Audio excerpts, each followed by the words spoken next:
Hey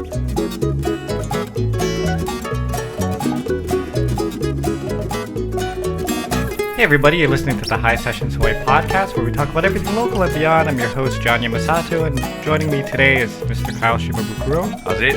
And Devon Nekoba. What's up?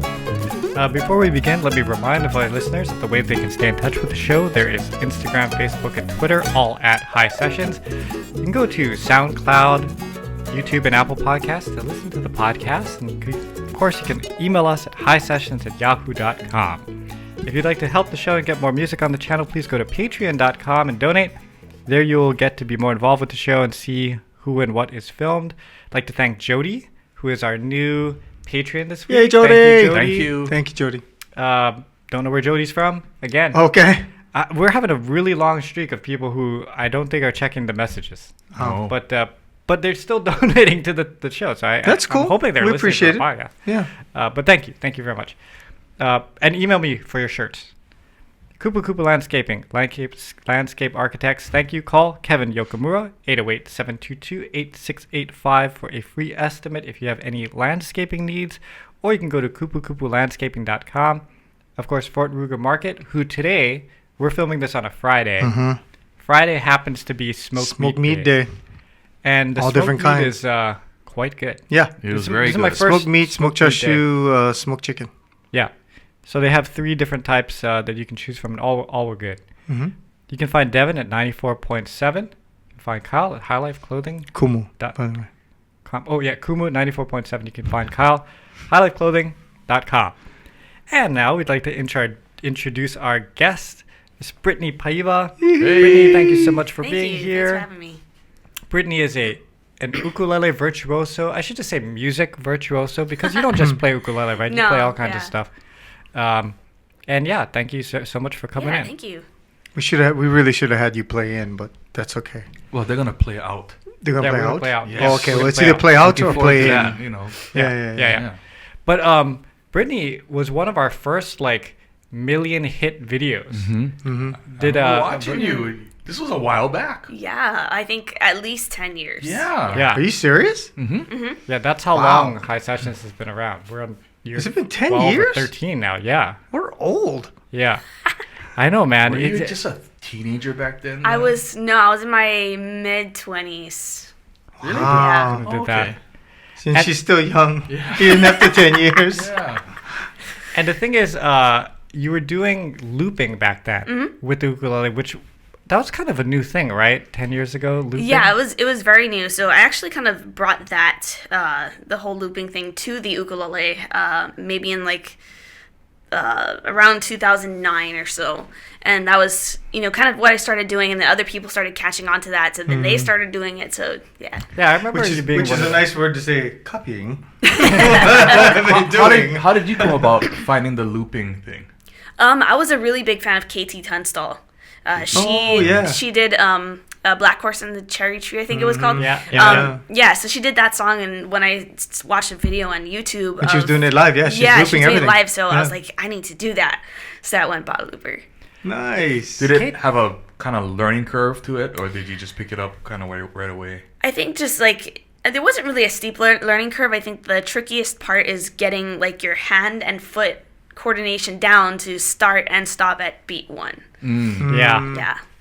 Yes. It is ultimately frustrating when you screw that up. Yeah. I mean, there have been times where where I'm playing on stage and I do screw that up, but everything else is so good. I don't want to go and redo the whole loop, so I'll just keep it recording and then put in an extra thing to cover it up. Wow. Are you barefoot like Mike Love, who has fingers for toes, toes for fingers, and everything? No, I'm not. Yeah. Okay. But your looper, you can start and stop different things, right? The looper that I currently use starts and stops just everything, as a whole. Oh. But there are loopers that I've used in the past where you can record 3 separate phrases and, start that, you have your verse, your bridge, and your chorus. You can record all that and then just trigger it when you need it to. Do you, when you're in concert, do you sort of do you think it out so you go, okay, if I play this part here and I play this part here, it'll sound cool as you're putting it together, right? I mean, do you think about that kind of stuff? Because I'm always impressed when you do these things, because it's like this one Like thing. piecing it together. Yeah, and there's this one piece. And then Mike Love does it as well, where you're going, where are they going with this thing? And then all of a sudden it sort of just goes, bam, comes together. Yeah. Do you ever have to, as you're practicing it, go, okay, if I do this part first and then this part first, it sounds better to people in the audience who are listening? Yes, yeah, totally. You know, and it also kind of, you know, goes with like how I'm feeling that day. So there have been times where like I'll try to do like my loop for lights, for Ellie Goulding's lights, for example. You know, some days I just might be feeling just a little bit off than, you know, previous days. So I'll do the part that I normally start off with, but that won't, you know, I won't be able to play it as well as I want it to, and that's just me being super critical of myself. So I'll go and start the loop with a different section of the loop, and then do the harder part after. Just to challenge yourself and make Yeah. it interesting. Yeah. You know? Well, I got this all set up. I can do it. guess I gotta do the thing Let's good try now. it backwards. Yeah. You know, I have a question. I just saw something on Netflix about music, and they talked about T-Pain and the auto-tune. Oh, yeah. And how Oh, when yeah, I he saw that. first introduced that, he Yeah. got a lot of crap for doing that because people didn't know what he was doing. Although Cher did it before T-Pain. right. Yeah. T-Pain was the one that got a lot of crap for using it in rap music or his music. Did you come across any type of negative backlash when you introduced looping into the ukulele and stuff? Or were people kind of accepting? People are really accepting. I think the thing that people gave me a lot of crap for in the beginning was playing other instruments with my ukulele. Oh, wow. And I think the ukulele community in general has come very far, Explain. you know. Like creating a. Yeah, like having the ukulele be the vocalist in a full band. Oh, You know, I see. so you know the community as a whole has come very far since then. So now, you know, people are, you know, their ears are more eclectic and they're more willing to, you know, listen to all these experimental, you know, things now. But back when, you know, Jake was just kind of, you know, coming out, I was getting started, you know, that was when people were like, no, the ukulele needs to be like have no other instruments, maybe a guitar. You need to play solo. And I'm like, Really? I don't want to. That's true. Yeah, I do remember your first album having. I remember. Did you have like Ray Parker Jr. playing with you on one of those albums? Yeah, or that was something? the fifth What? album. Yeah. The fifth album. Okay, yeah. So you were having like full band Wow. type with the ukulele. Yeah. Yeah, that's right. Okay. Okay, wait, you flew right over the whole Ray Parker Jr. thing. Can you back up and explain that? You mean 'Cause I the was- Ray Parker, Ghostbusters Ray Parker? Yeah, yeah. Wow. She had him playing on a track. I remember, and he's a great guitar player. How did you get him for a track? So Tom Scott produced that album. Oh, the And saxophonist. yeah, so he produced the album, and he's like, "Hey, so I have all these friends. You know, which ones do you want on the album?" I'm like, Which was you want? Wow. so yeah, so that's basically how it happened. But Who else did you get? Michael McDonald, Arturo Sandoval, Jeez. yeah, When Tom Scott asks you, hey, who would you like on the album? You go, well, let me see. Yeah. Who can you bring? Just Yeah, bring yeah. on. yeah. So it was great. It was great. How was it? Well, okay. Before we even get there, so how do you even start as a ukulele instrumentalist? Okay, so You're my young, because I remember you being so young. Like you're I was tiny little. 14, I think, when I made my first album, or released my first album. Yeah, 14 okay. or 15, yeah. But prior to that, I was actually a classically trained pianist since I was about 4. So that was Oh. my first instrument, and, you know, I played that all the way up until I was 11 years old. And my grandfather gave me my first ukulele, which was his mother's gold label Kamaka. From like the Whoa. I believe it was the 50s. So that was my first uke, and Oh, man. Are you What a still way to playing that, or start. is it put away? no, it's actually at my mom's house in Hilo. So, but yeah, so that was my first uke, and then he signed me up for lessons, and there came a time where I was like, I don't want to play piano anymore. I want to play ukulele. So I convinced okay. my family to let me stop taking the piano lessons and then take ukulele lessons instead. And then after about 2 years of ukulele lessons, that's when I realized, you know, I'm not being challenged, you know, enough. I feel like I could teach myself, you know, faster and in the way that I want to be taught. So I convinced them again to let me stop taking uke lessons. I continued after that. And then 14 years old already, you're recording albums and doing all that stuff. Yeah. Wow, you evolved really quickly. Yeah. I mean, it was a whirlwind of experiences, and just like I had to grow up really fast, you know, and understand things about, you know, the industry, and you know, there is that other side of the industry that, you know, somebody of being 14, 15 years old, you really don't need to be experiencing, you know, but it's all, you know, a huge learning process, and it turned me into the musician I am today. So, what did the piano help you with regards to playing the ukulele? It helped a lot with ear training. So I learned pretty much all of my ear training through piano lessons. It helped me learn how to read music, you know, and sight read and things like that. So, yeah, I think just the way that I choose to learn music is, you know, has to do with all that. I wonder if it also helped you sort of decide, okay, I need this to be more complex, because playing the piano is 88 keys, and Right. you know, there's something happening with the left hand and something happening with your right hand, and they don't even go together, and you know, so that aspect of it must have been interesting, because you go to the ukulele and you're like, okay, 4 strings or 6 strings, as the case may be, right? Yeah, so you're like, ooh, I need to make this harder for myself. I feel like picking up the ukulele and kind of applying music to a 4-stringed instrument compared to piano was a lot more challenging. You know, piano, we have 88 keys and it's linear. You know, you have one key right after the next, and it's just that. On the ukulele, you have 4 of those.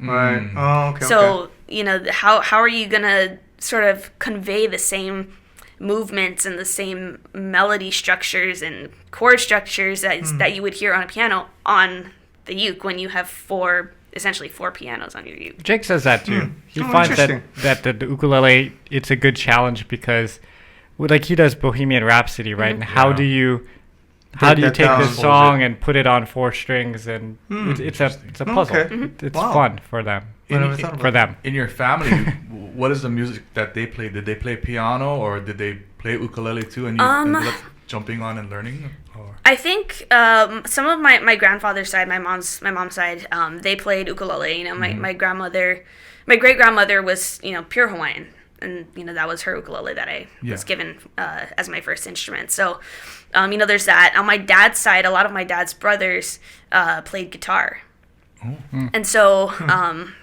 You know, recently I've been kind of, you know, hanging out with one of my uncles, I think my dad's last remaining brother. And so we would, you know, hang out, and he's playing all of, like, you know, these old, you know, super old songs on the guitar. And like I'm like, the Eagles or something. I'm kidding. No, like Chet Atkins type stuff. Oh, wow. And I'm like, okay, this makes sense now, you know, because he moved here when I was really young. So I didn't, you know, have that chance to kind of see, like, okay, what is the music like on this side of the family, you know? Okay. So thank you, by the way, for making it Chet Atkins. I was worried she was going to say Datas. Yeah, Datas. Sing music from like the 70s. Michael I'm like, oh my god. Eagles. So I thought she was going to say old, and I'm like, oh no. This really old guy, John Mayer. Okay. Oh man. Yeah. All right. So you're 14 now. You've been playing, and that's when I kind of get wind of like who you are, and I see you coming around to the gigs and stuff like that.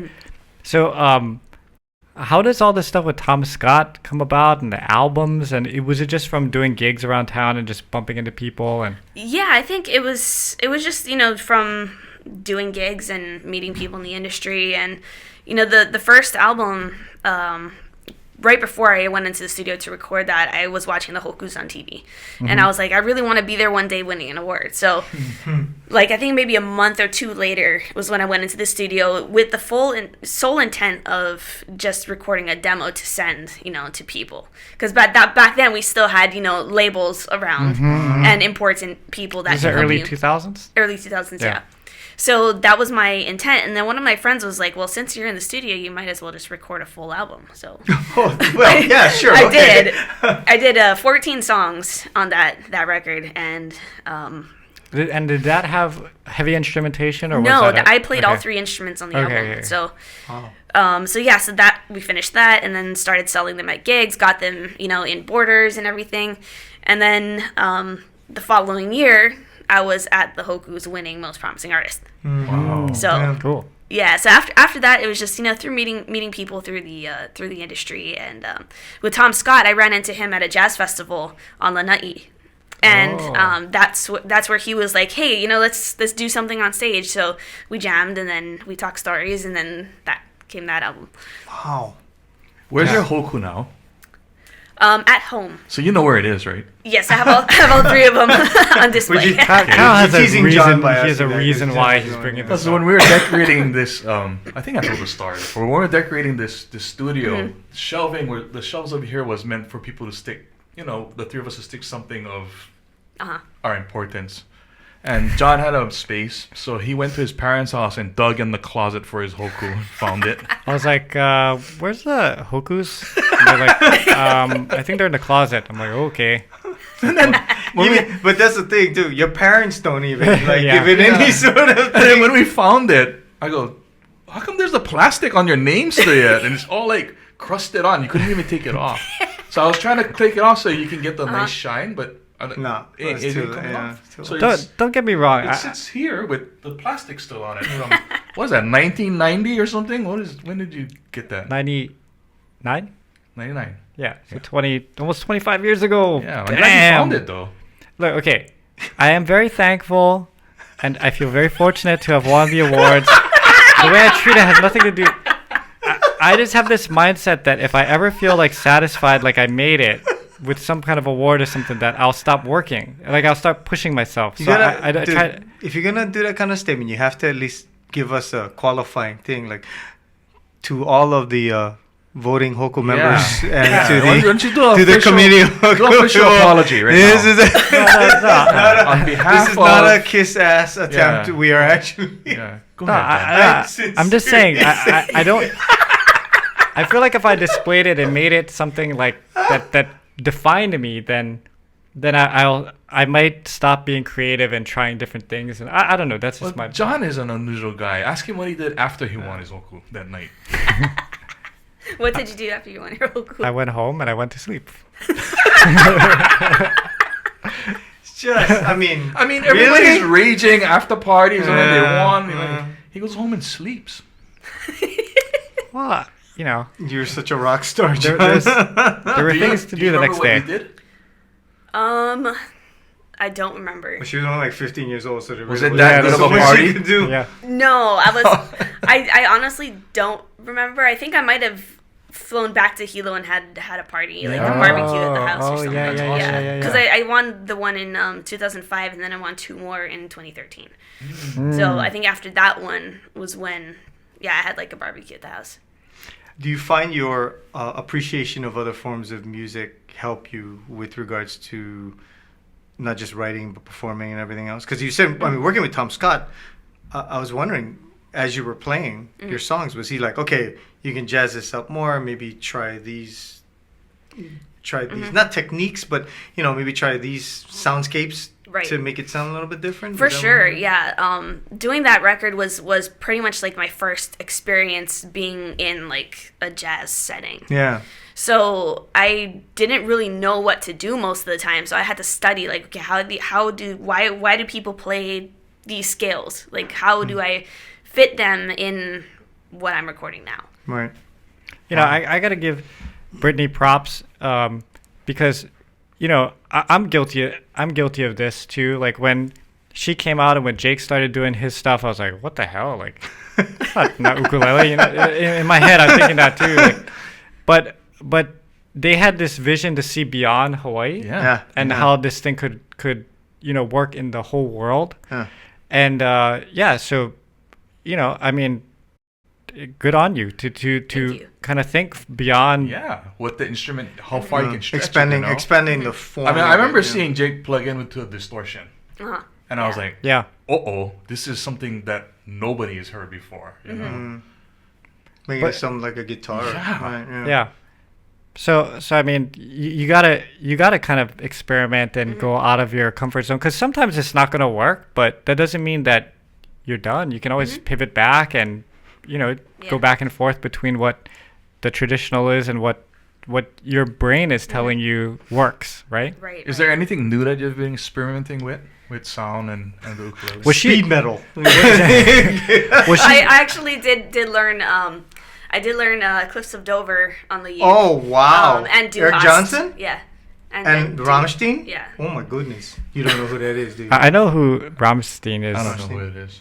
Rammstein's like they're a German band. German metal, And they, yeah. German metal, and they're kind of industrial in nature, but their live shows are crazy. They've got like The fireworks, like 30 feet high fire and all stuff. Yeah. But it's very, very heavy music. What kind of music you grew up with influenced you? Honestly, was it like, Hawaiian and death Hawaiian metal? music. No.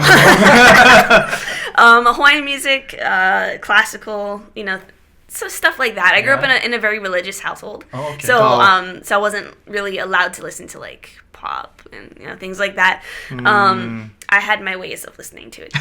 Oh, okay. Of course. Shout out to the You always libraries. do, yeah. Shout out to the libraries. Yeah. But yeah. It's so that's funny what I grew up because to. I just had this conversation with my daughter the other day about certain kinds of clothing, Okay. and it's like, all right, that might be a little bit. I don't know if dad wants you in this kind of stuff, but I'm not stupid, Are we talking midriff bearing stuff? Or? Yeah, you're just like the bathing suits now are like real more and more skimpy and stuff, right? Yeah, a lot of them are like thong G-string thingies, and you're like, dude. So I was talking to her, and I'm like, I understand, like, I'm not stupid, because I can tell you don't wear that, and you're gonna say yeah or whatever, and then you're gonna have it in your bag, and then you're gonna leave the house, and then you're just gonna do it anyway. Yeah. But I'm like, but I have to at least make like I'm trying to tell you, because at least where my mind is and where the lines are. I draw, This is Well, what you told her, we huh? had this discussion. No, but you're like, I just have to make like Well, I'm saying, like, as a dad, like, this is what As a dad of a teenager. by the I way. know Yeah. I know what realistic could happen, but I have to at least try. Is what I'm saying. Okay. I know I can't stop her. yeah. That's what you told her. Yeah. You said I'm not gonna stop you because I can't, but Right. I'm gonna just show you that. But this is how I feel, and this is Yeah. what we're trying. And what did she say? Okay. And then she wore what she She's wanted. a teenager. She's probably gonna do whatever she wants. But I'm sure your parents didn't have that problem with you. Did you though, right? not? Did you not place any fear of you or you being angry in any of your children? Is that what happened? yeah. I mean, I know they're probably afraid of your wife. Yeah, they're probably more which afraid tracks, of my wife. But I mean, what does your wife say about her wearing that kind of stuff? I'm so sorry. Well, yeah, Brittany. my wife no, is more no. traditional. Digress. Like, absolutely not. Okay. And she'll say like, I'm not buying that for you. Okay. But again, like, there was stuff that my parents did not buy for me. Well, what But did I you ended up want get- that I- was unacceptable? I remember, like, What? I What did remember, you like, want to When, wear? yeah, I know. Like, no, what were you wearing? What are you talking about, man? not anything wearing, like- but You want a bigger puka shell necklace than this shit? No. You want like What's thong it? underwear? What's no. going on, man? Where are we going with this? like back in my day, there was like 2 Live Crew and stuff, right? Oh, you want a 2 Oh, Live you want like the album? And obviously, they're not gonna buy me that. Yeah, but I yeah. figured out a way to get it and listen to it and stuff. Yeah, so- but dude, there's a difference between listening to 2 Live Crew, Me So Horny, and Right. your daughter running around town with a thong on. yeah, I know. She's not running around town. She's in the water surfing. Yeah, but still, bro. I don't know. Well, I think she understands, and so far we've been sympathetic. You've been on the same She's page. been okay, yeah. I mean, Okay. but like I said, she could be. Once she's out at the beach and I'm not there, that's. Well, is she kind of a tomboy, or is she becoming like a girly girl type thing? She's definitely not a tomboy. I call her. She's more like a cat. What? Like yeah, you told me this before. yeah. Like Okay. if you walk in our house, like if there's a sunbeam, Yeah. she'd be lying down in it, looking at her phone. She'd play Okay. with yarn. and stuff like I that. don't understand what. What is that? She's quiet. Yeah. Like the other night, Stace had left, and I thought she took my daughter with Yeah. her, and I was working for like 2.5 hours. You didn't know or she was something like home. that. I went into her room, and I closed the windows because at a certain point it gets kind of cold, so I closed everything. She was in the room, and then at a Scared certain point, I'm texting Stace like, "Oh, what do you want for dinner? You know, we're doing it." And then I'm like, "What does Nisa want?" She's like, "Why don't you ask her?" So I'm like texting Nisa, and then I asked Stace, I'm like, "Oh, so when you guys coming home? Where's Nisa?" And she's like, "She's not at home." I'm like, "What?" I walk upstairs. She was at home the entire time. Didn't even say anything to you. Just I came in. I walked in the room. I closed the window. She was in the corner taking a nap. Yeah. Like she just like will ball up in the corner, and then just take a nap and stuff. And I didn't even know she was there.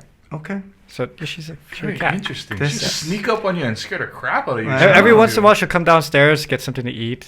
Yeah. Yeah. My daughter does that too. She perches. Yeah. She's like a bird, I guess. So Yeah. she'll sit on a chair with her legs up on the chair, and then just sort of sitting there. I would ask Brittany if she was like that, but it was different back in our day because we didn't have phones. Yeah. See, they could just sit up in their room with what their kind of kid phone. were you back in the day? I was a pretty well-behaved kid. Yeah. I didn't really have a whole lot of friends growing up, or socializing with kids my own age. So yeah, I just played a lot of music, stayed in my room. So you, where in Hilo are you from? From Lake Waikea. Oh, okay. Yeah. Okay. Yeah, Devon's from the Big Island too. Mm-hmm. Well, my family's all from the Big Island. So, so you went to Waikea High School? I was actually homeschooled. Oh, no kidding. So it was good because it allowed me a lot of time to do my music, and I could Oh, wake up yeah. at 5 in the morning, finish my schoolwork, and be done by 8, and have the rest of the day to do whatever. Wow.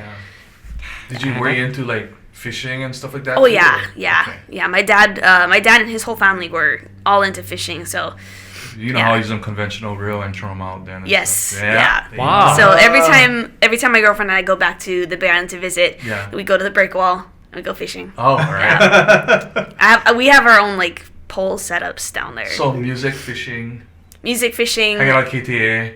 Oh yes, yeah. Hang out kids. So your girlfriend's from Big Island as well? She's from here. Oh, okay, yeah. okay. Yeah.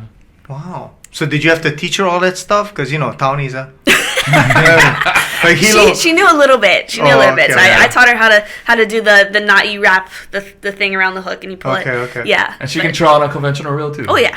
Oh, Now she can. I cannot Skill. throw out Oh, a look at conventional that. reel. That's like learning how to drive standard. Yeah. Yeah. I forgot how to do all of that stuff. Yeah. I almost killed myself the last time. I mean, driving standard here is not practical. Yeah, no, it's really not. It's really not. I'm still getting over I've never had the need to throw out a conventional reel. I can teach Yeah. you, but I forgot how to. No, but realistically, unless you're going like ulua fishing or something, But right? realistically, What do you- on a what do Waterloo, you when does use she even then? have a reel and a pole? You it's just a don't standard get- spinner. Oh. He's Yeah. talking about conventional, the kind with it's like Yeah, a the boat, the boat kind of reel, right? Yeah. Well, You reel back and you. yeah, but you gotta It's gotta meant to hold throw it a certain. far out. That's why. Well, That's the only casting thing. in a lure pole is difficult. You Yeah. gotta practice. Mm. Yeah, it Yeah, takes yeah. practice. It's like throwing net. Yeah, You gotta know how to do It it. takes practice. Yeah.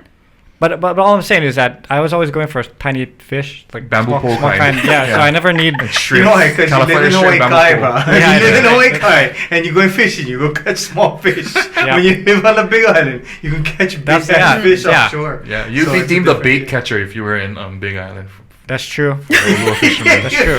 See, that'd be good because I can't catch bait fish. Oh, John Really? can catch Oh, a yeah. man. I got you covered, bro. Bro. John, give me the small fish. So you can take John's it a as well. Hinalea tilapia master, man.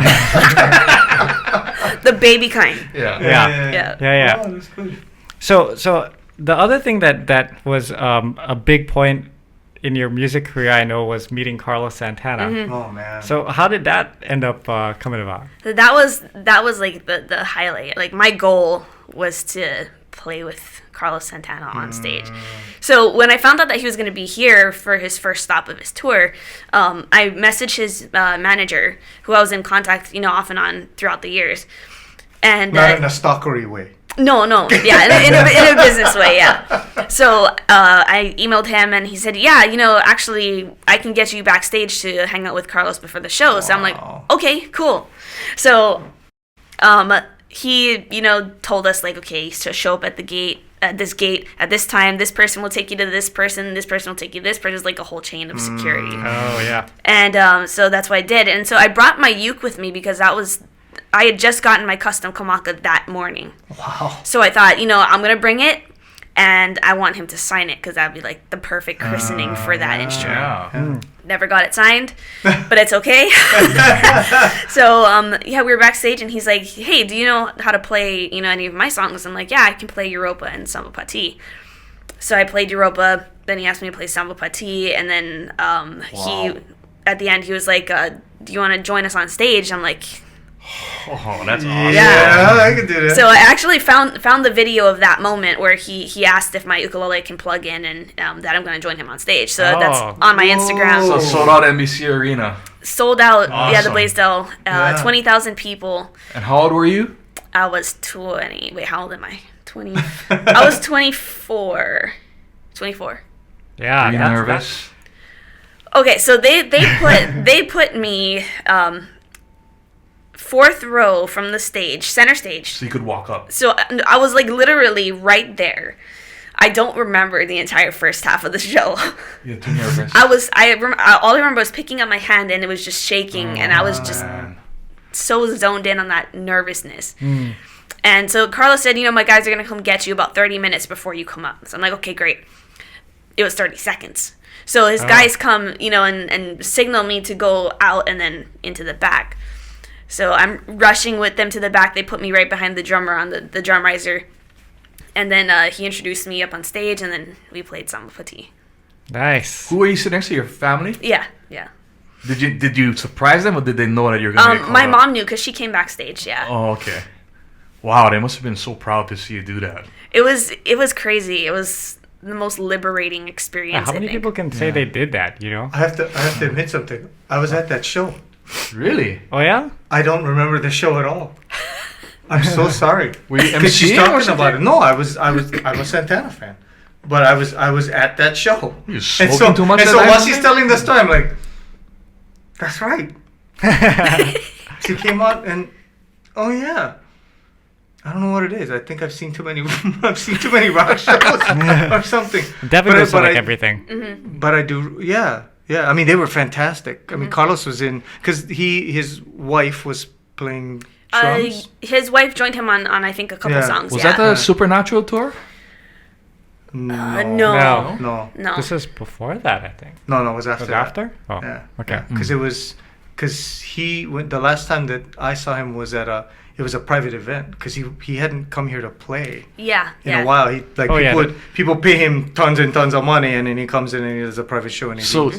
you But know how he lives part time in Hawaii as well. Maui, yeah. Yeah. you know how you always think or dream about meeting your celebrity? Did he meet your expectations? Oh, totally. Yeah? Yeah. He was. He and his wife were so down to earth, and that's one thing that I appreciate about big artists is that they have every right to be egotistical. Yeah. They have so much success under their belts, awards and fans, and they have every right to be proud of that. But they still act like, Yeah. like that stuff. And I don't want to say doesn't exist, but you know what I mean.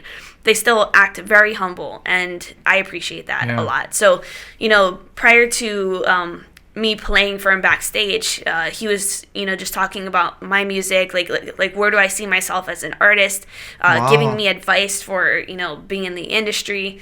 And it was just, a lot of words were exchanged that, I still remember to this day, Yeah. Yeah, he's always been known for being like Being real nice Yeah. guy. Yeah, just a really sweet guy.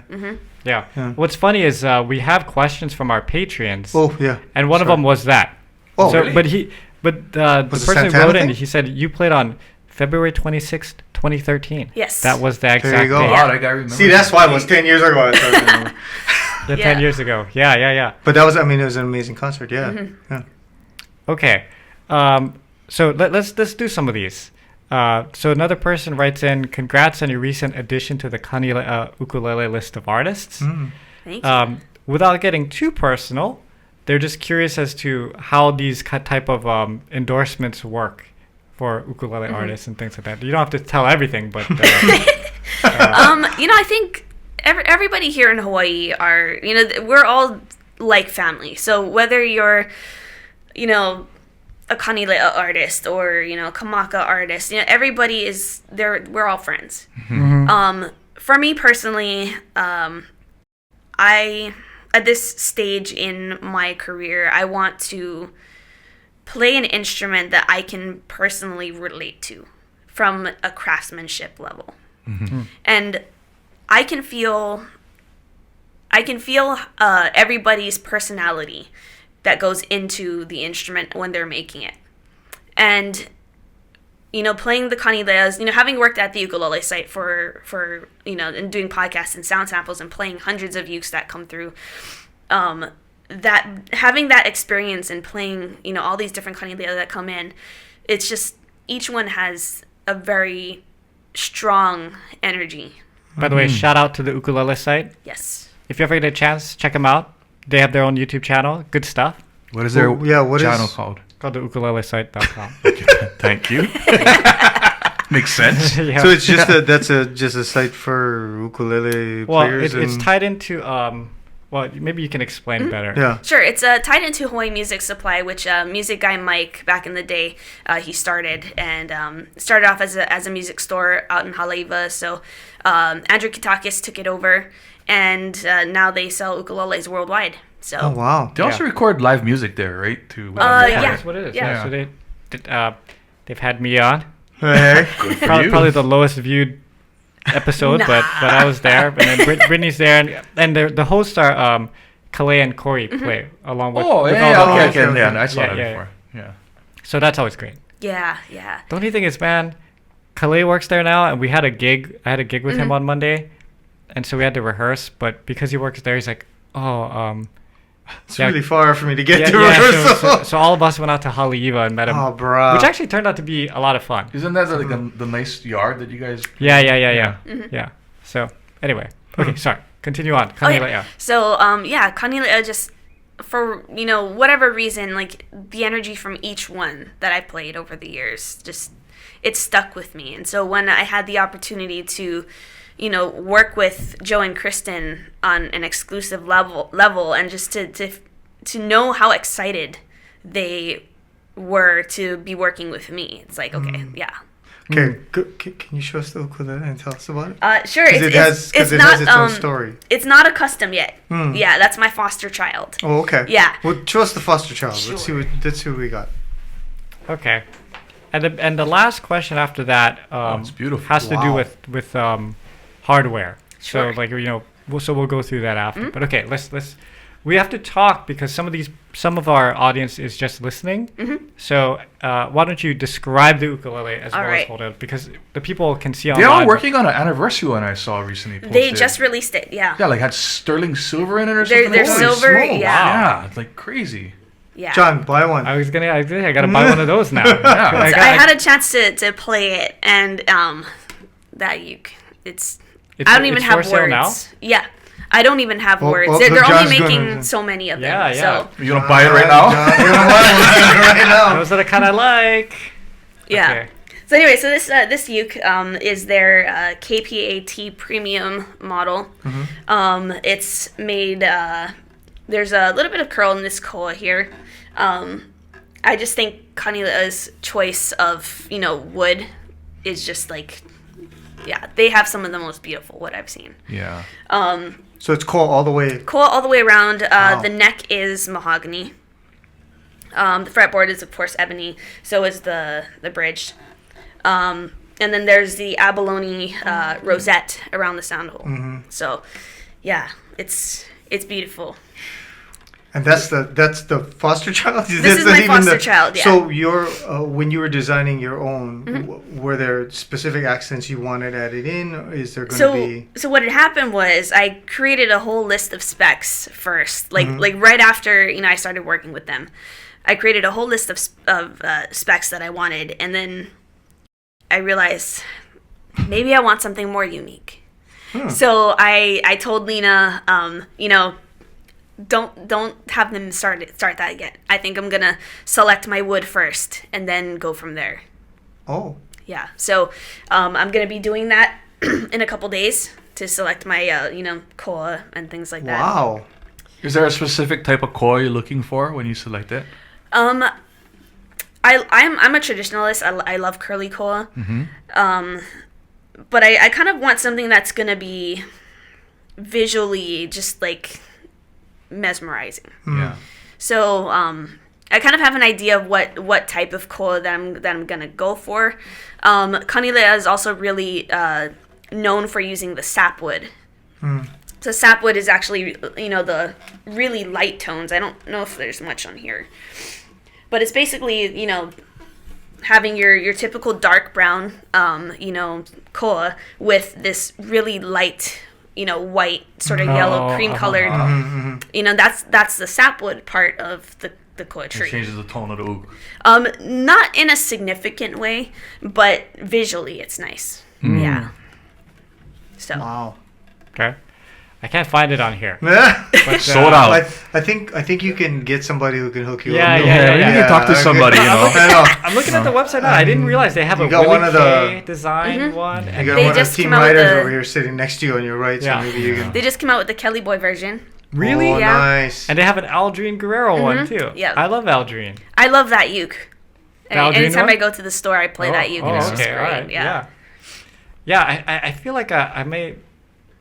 Well, I gotta sell some houses first, but if I can get some. Well, because I think check people, out- I think people too, they don't realize the difference in a ukulele like the one that you play versus the one that you buy at Don Quixote. Yeah, Because when you're talking about these instruments, they can get upwards of what, 2-3 grand, More. maybe higher. No, than yeah, way that? more. more than that. More Yeah. than The ones Yeah. I'm looking at, it's like the Willie K's ones are like 4 grand, Yeah. 5 grand. Yeah, Yeah.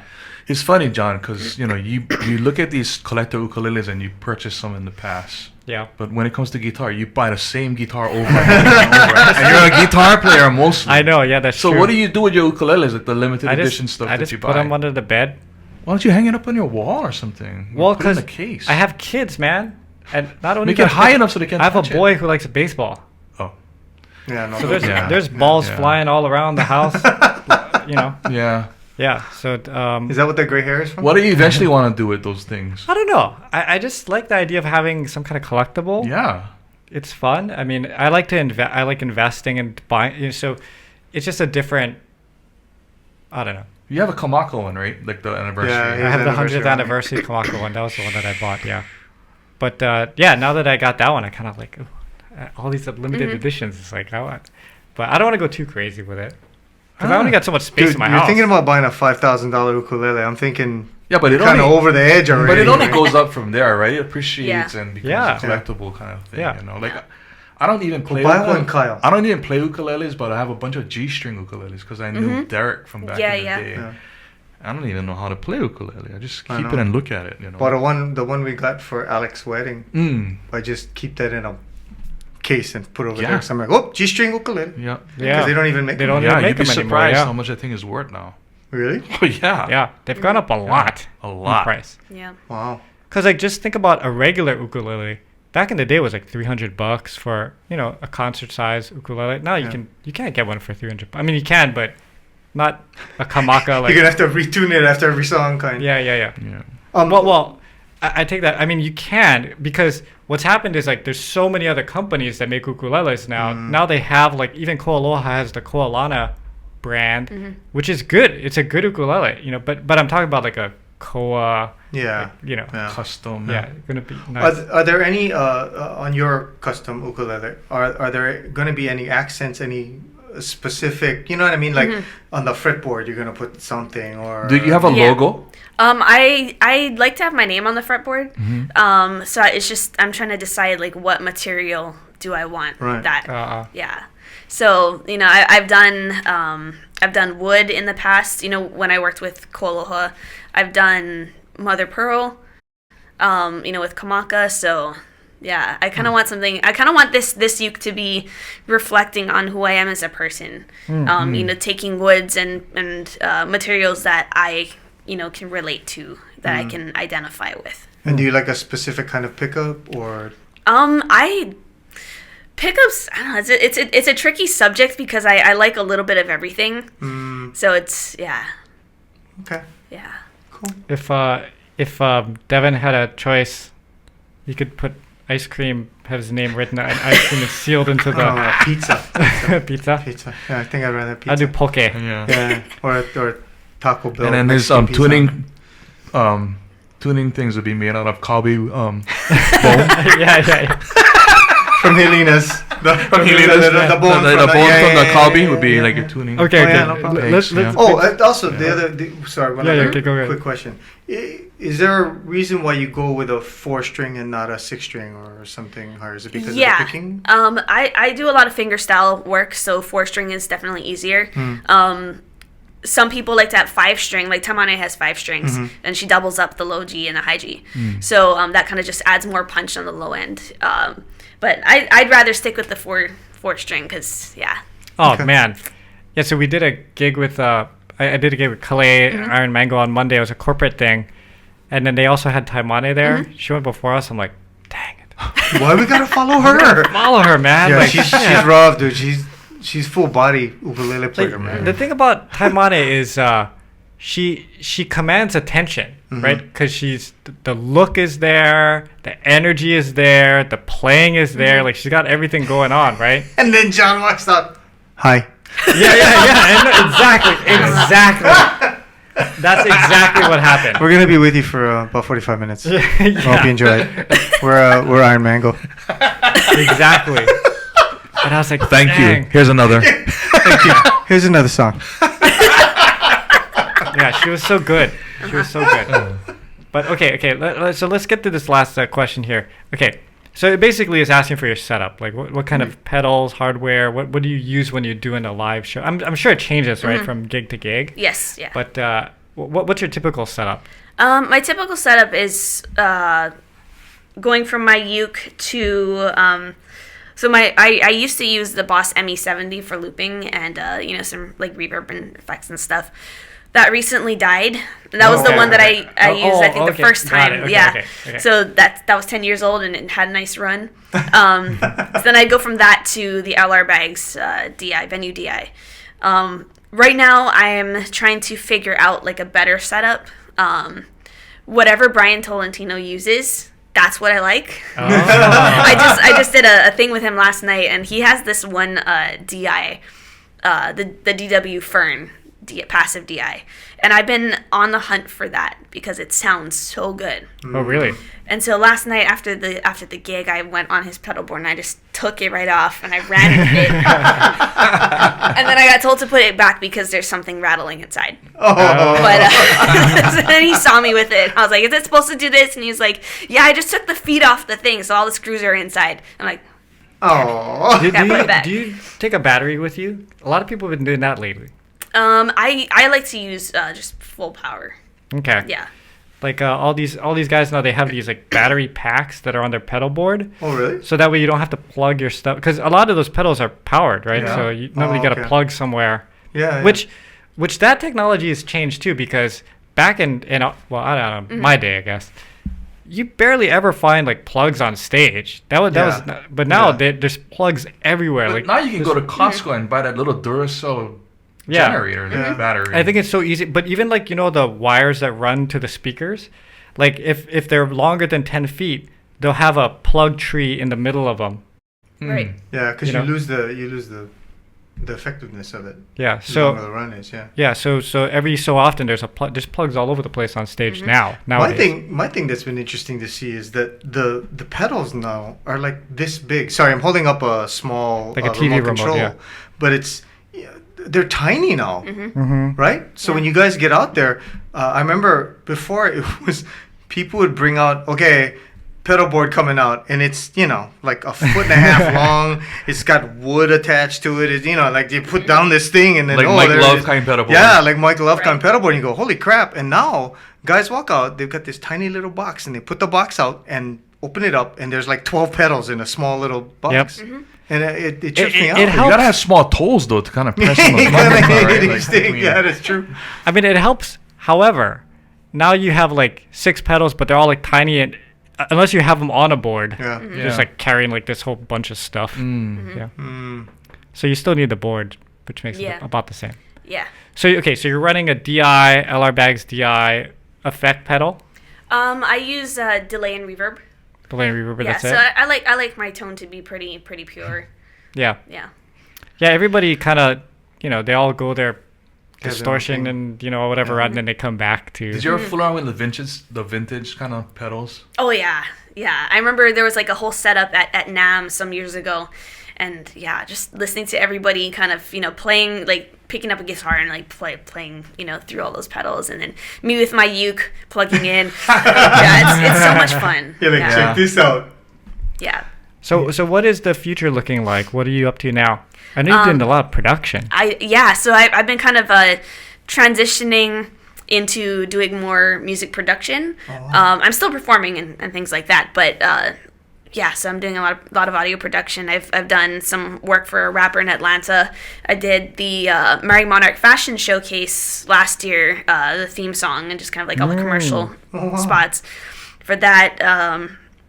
So I've just been kind of doing a little bit of stuff for everyone. How'd you hook up with a rapper?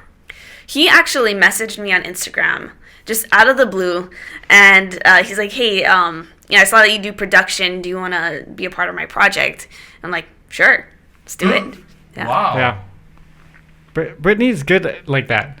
Yeah. Yeah. And I've heard some of your production stuff. It sounds Thank you. great. Yeah, we were eating lunch. She played some. Oh, Yeah, really? yeah. Oh. So we'll play it for you after. Okay. But we can't Yeah, do sorry, it on just- here because it's not released yet. Yeah. Yeah. Right, Yeah. right. So yeah. Of course. All right. Okay. Well, let's do this then, because we're gonna play a little bit. Before that, we do ask this question of all of our guests. Okay. Okay. If you were stranded on a desert island for the rest of eternity, you could only take 3 albums with you to listen to for the rest of time. What would those 3 albums be? Besides Santana. No, just kidding. I would have to say, I think the 3 albums would be Charlie Puth's newest album. Oh.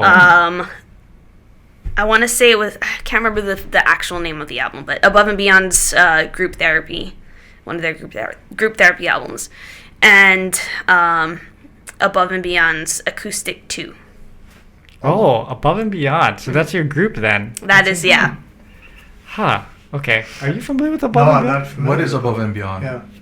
So they're like a trio of EDM or trance producers, and that's kind of what they did for a long time. Maybe like about 10 years ago or so, they decided to do acoustic arrangements of their electronic songs. Oh, wow. So they did a tour. They actually came to Hawaii and did a show at the Shell. And so I flew up from the Big Island to go to the show, and that was like the most life-changing, best experience of a show I've ever been to. Really? Yeah. So Alright. they just play Let's check it out then. guitars, or? No, they had a whole 12-piece band. Wow. Yeah, Wow. but they have their live acoustic shows on YouTube that you can watch. That they did in the UK, but they're from the UK. But yeah, their songs are amazing. Okay. Yeah. I'm gonna go look that up right now. Thank you. Well, Devon, actually, I need your help a little bit. Okay. Can you pass me that guitar right there, and then, sorry, and then I have my picks that are on the show. Dude, what is going on over I there? really was not. I should Is have that prepared an Alaska better. pick? Yeah. I haven't seen those in ages. Yeah. Oh, thank you. Yeah, I think I'm the only person that consistently uses Alaska picks for pretty much What are everything. these? What is an Alaska pick, John? I don't Looks know. like this. Like a bone? I don't know why they're called Alaska picks, but these here you can see, Kyle. They go right over your fingernail, and So you don't have to have long fingernails. yes, so I don't have to have long fingernails. Oh, that's And- interesting. All the other picks that I've had, I can't strum with it because on one direction it'll catch. So you wearing this in concert? Yeah, I wear it on every concert. I never noticed it. Yeah, and but everybody doesn't like it except me. Because of the sound it makes, or? No, just because of the way that it sits on your fingernail. So Sorry. I don't know. For some reason, Yeah. I'm the Alaska pick guy. I used to use Alaska picks like when I first Oh, started. you did? Yeah, my first 2 albums, I believe. Yeah. Really? You were able to pick with these Yeah. things? Wow, that's actually pretty impressive because I can't. I mean, I've been using these things for like 20 years. I can't pick with it. I can wanna strum wear with one? it. Uh-huh. I mean, I can do like arpeggio kind of stuff and strum, but I can't play lead stuff. So that's why like whenever I'm like in any kind of jam session, everybody like will take a solo. I'm like, oh god, like what am I gonna do? Should with figure out how it? to whip off your Yeah, so I just kind of like do some kind of really, really simple solo, because I can only go up like this. I can't go down, because if I go down, it'll catch. But you were able to go up and Yeah. That's That's the most impressive thing I've heard so far. Okay, so Playing us out. we're gonna play out. Yeah. Well, quick question: when you're doing a set, how vast is the music that you choose? Like, do you go from It's EDM style all the way to hard rock and Hawaiian in between? I mean, what is a No, typical? I like to kind of keep things, within the, idea of the ukulele and how ukulele music is. But I will do my own renditions of those songs. Cool. Yeah. So Brittany, this was good, because what I did last night was I actually looked up Brittany and prepared. So Oh my gosh. yeah. Wait, you prepared? I What? prepared. Wow, that's impressive, John. Or was it Everybody- really quick preparing? Because it was really long. We figured you wouldn't do No, yeah, it was really quick. But she's nicely enough agreed to do Europa, Oh. because I actually know how to play that song, so we can do it together. Nice. Yeah. All So right. let me just turn Okay. this way a little bit. We're kind of low tech in how we do this one. Oh yeah, that sounds good. Okay, so wait, let's just make sure. So you start off with the D, right? Yeah. Then G7. Yeah. C. F, Yeah. I do a D minor 6. D minor 6. Oh boy. Or you can play just D minor. And then E, And E. right? And then, Yeah. Right.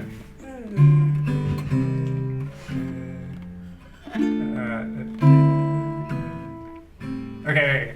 Yeah. Okay. Great. All right. Let's do this.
Oh, sorry. That was my bad.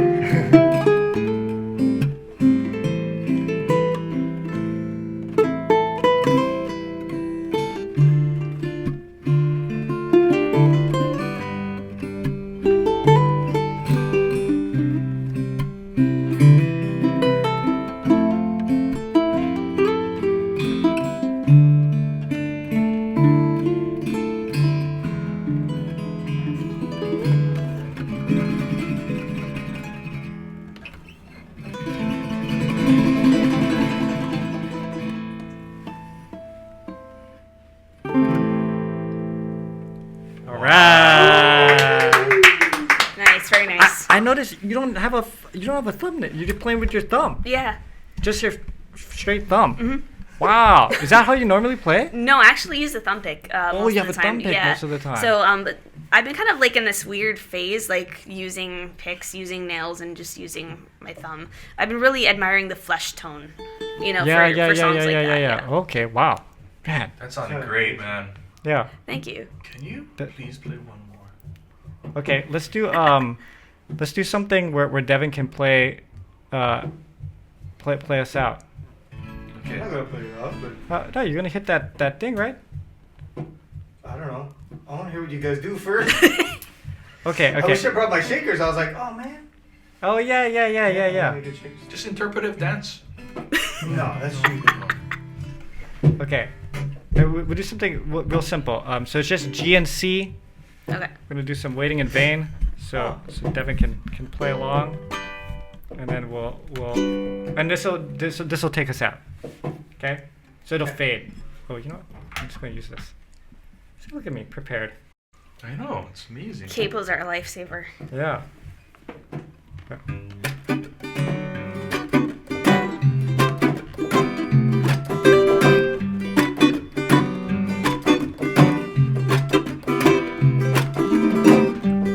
From the very first time I rest my eyes on you, my heart said follow through.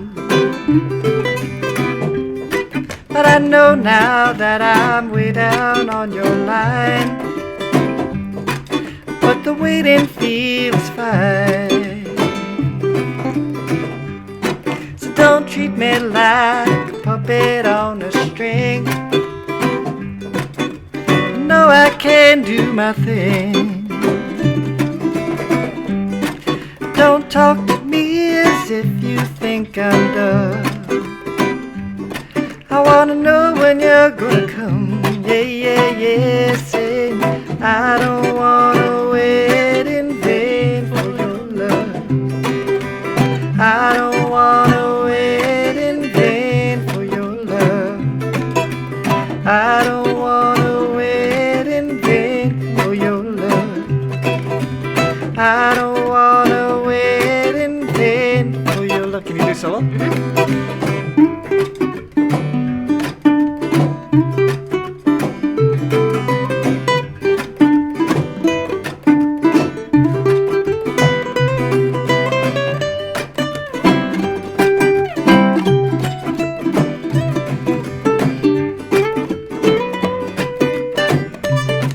Thanks everybody for tuning in this week. We will see you next. Oh, not next week. We have a week off, and then next week. Should be fun.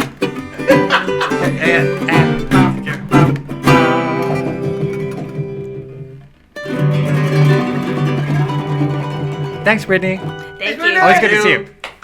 See you guys.